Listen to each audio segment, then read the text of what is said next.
Hello guys, in today's lesson we're going to continue working on circular motion. We started working extensively on circular motion in the past couple of lessons, and today we're going to continue working on what we call the complex derivatives.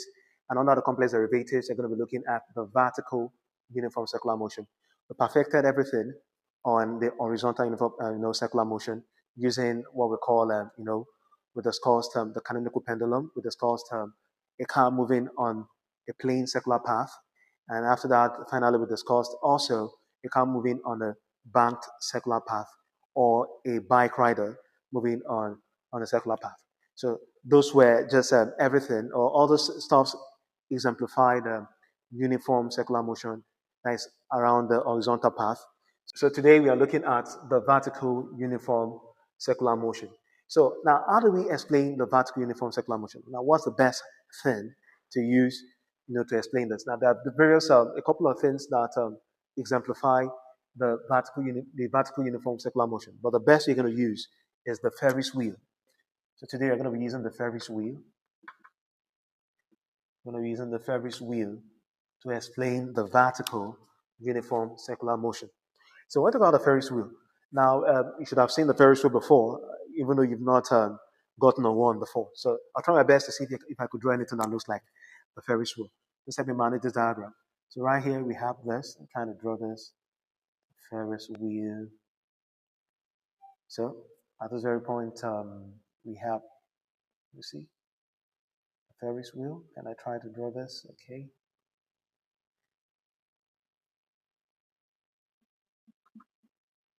This, and then you have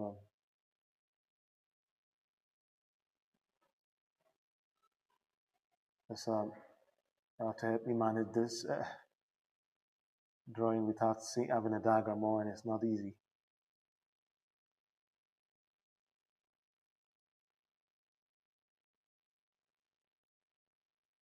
Some other seats here.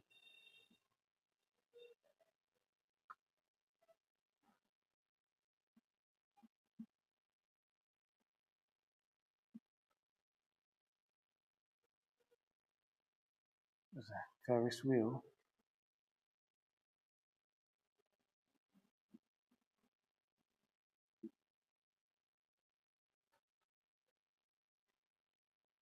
Now, this is the best I can draw.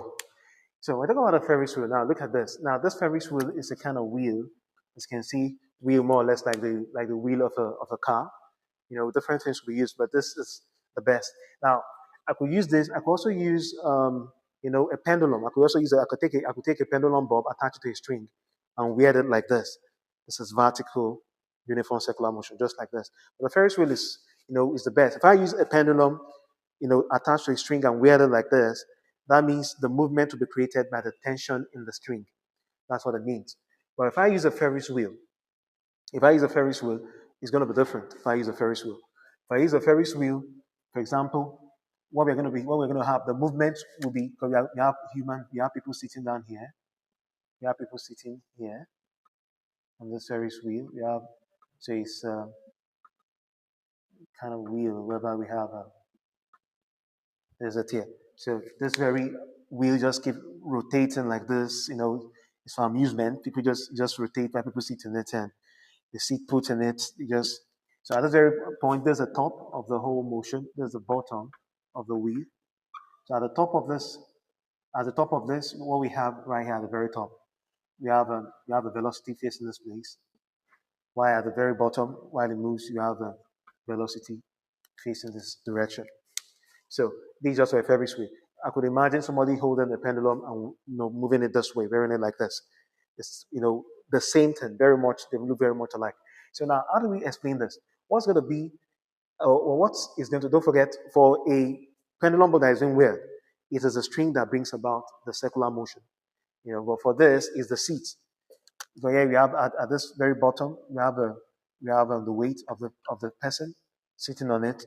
So if there's a weight, then the seat is going to fight back with the reactive force, Fn. So the same thing for this very one too. We have the weight, downward weight, we have the reactive, we have the reactive force. So now, what do we explain here? How do we explain this? Now, for the bottom, at the very bottom, Don't forget this is vertical uniform circular motion. Don't forget what we're discussing. So for the very bottom point, we have the seat. We have the seat here like this. You have the person sitting on it like this. You have the person sitting on it. So there's a downward weight while there's an upward reaction from the seat. So if this normal reaction from the seat that helps this body or that brings about the whole movement here, and also not only that, gravity also is involved because even for gravity, the person will not have any weight. So as this wheel rotates, circular motion, you have a angular speed and everything just like this. So as this person moves in the seat at this very bottom of this whole movement, right here, we have gravity really having an impact. If not for the reaction from the seat, this person could have fallen out like this due to the impact of gravity. So we have normal reaction having a relationship with this. So what do we have? At this very bottom, the sum of forces along y-axis is mass and acceleration along y-axis. Surely there's an acceleration, you know, along y-axis, and it's a centripetal acceleration this time around along y-axis. So that is it, which is v squared over r. So what do we have? So we have the normal force reaction. If it's a string that's doing weird like this, you're going to have the tension that is Ft. It's going to be Ft. That's going to be tension. But this time around, there's normal reaction. So minus the weight, which is mass and gravity, go to mv squared over r. So we have Fn here minus mg go to mv squared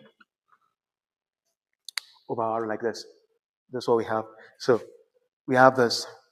So right here, you can send this to the other side like this, which is mg minus mv squared over r. So we do other things. We could be creative with this. We could bring out the m, or we could bring out mg, whatever we want to do it. We could say mg, come out, we could bring out the mg like this. Mg divides mg, we have 1 minus. Now, imagine mass and gravity dividing mv squared. Mv squared over r divided by mass times gravity. So we're going to end up having v squared over gr. So we have this v squared over gr. So whichever way we want it, this is the formula for the bottom. At the bottom, there is a formula here. At the very top, for a string that's in weird, like this, at the very top, now that's what we're going to have. It's a bit quite different from this Ferris wheel. Ferris wheel is quite different from that of the string when it comes to the whole thing at the very top. Now, why is it different? For a string, is the tension we are talking about here. Right here, there's no retention. Right here, we just have the the normal reaction from the seat. Unlike the string, whereby we have the tension and we have the string. There's kind of distance involved. But this, you just have the seat attached to the person sitting on it. So what we have right here is the tension. The tension is going to be tension plus the weight. That's what we have at the very top for a string. For a string, it's just going to be the tension plus the weight. That's what we have at the very top. The tension plus the weight equals to mv squared over r. That's what we have. So that's going to be mv squared over r minus weight, which is that's tension, is mv squared over r minus mass times gravity. Now, if for a string at the bottom, it's the same formula. It's just going to be force of tension equal to mass times gravity times this. Or at the very top, there is it for a string. Now, for the Ferris wheel, the Ferris wheel is quite different. When you look at the Ferris wheel, it's quite different because there's no string, there's no attachment, so we just have this very stuff, this very what are calling it, normal reaction from the seat.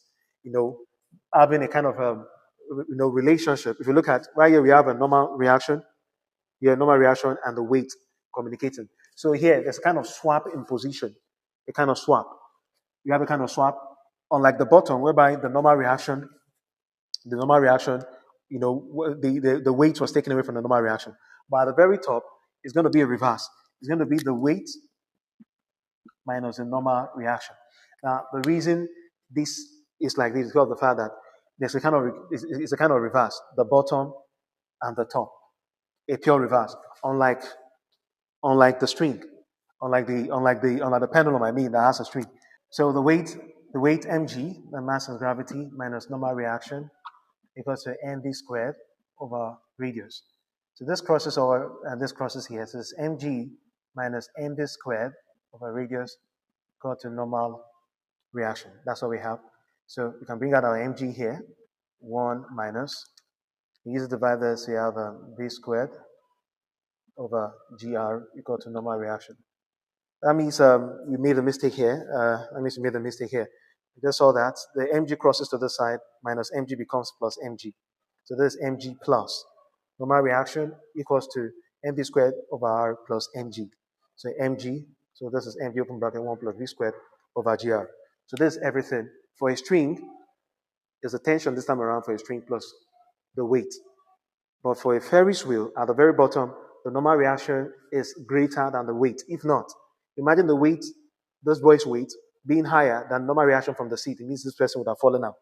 So at the bottom, the normal reaction is higher than the weight, and that's why it is normal reaction minus weight for sum of force along y, got to mv squared over r.